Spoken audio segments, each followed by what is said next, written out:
This is a tough fix on a slippery slope. We're gonna lift up this piece and try to set it again.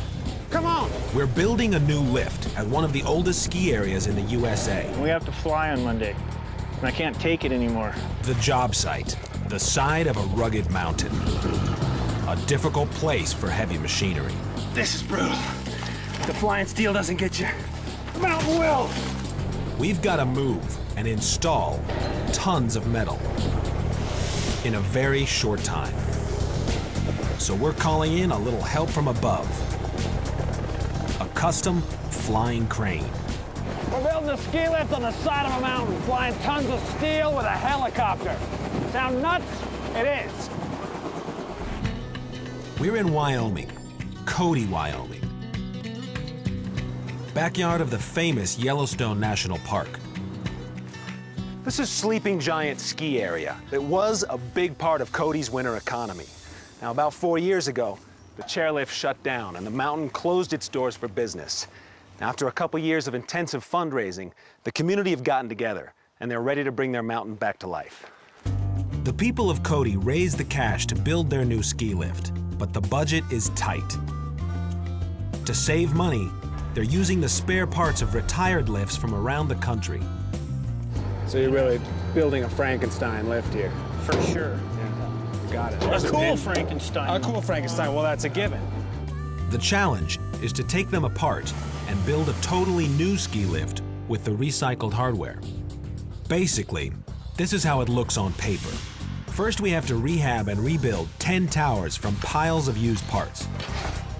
Then, using a specialized helicopter, we'll attempt to fly the pieces up the mountain. Next, run a mile of cable through the towers, attach the chairs, spark it up, and get this ski park moving again. My first impression, this looks like a scrapyard. We're about to find out just what I've gotten myself into. I'm here to meet the crew that are working to bring this mountain back to life. These guys are the cable cowboys of the ski lift industry.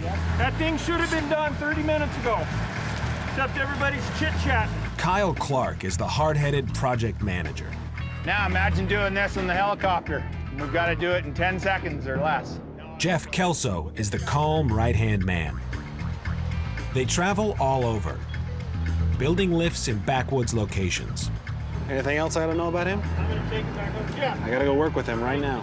Kyle, right? So, yeah. I'm Riley. How you doing, Riley? I'm doing great, man. Nice to meet you. We're gonna have to do that again. Kyle is cracking the whip. It's almost 5 o'clock. Gotta hurry now, the painter's here. Come on! He knows they're under the gun. They gotta get this lift up and running this winter. Otherwise, the community will have to wait another 12 months before it sees any profit. 1, 2, 3. It all starts here. Jeff, help me make some sense out of this, because if I just walked on this pile of scrap, I really would think I'd walked into a junkyard. Yeah, okay. Well, But you're telling me there's a ski lift somewhere out in all this steel. yeah, come on. So you'll build it up out of all the used pieces. We'll take that wheel, we'll take that bracket. Yeah, exactly. Here we find that we're engineering on the fly sometimes. Yeah. For instance, most of our stuff comes from that pile there. What better organizational tool than the pile? We keep a pile of tool over here, and there's a pile of steel over there, and there's a pile of steel in the middle, and we put it all together and make a ski lift. Yeah, exactly. Okay, I get the idea. It's a Frankenstein ski lift.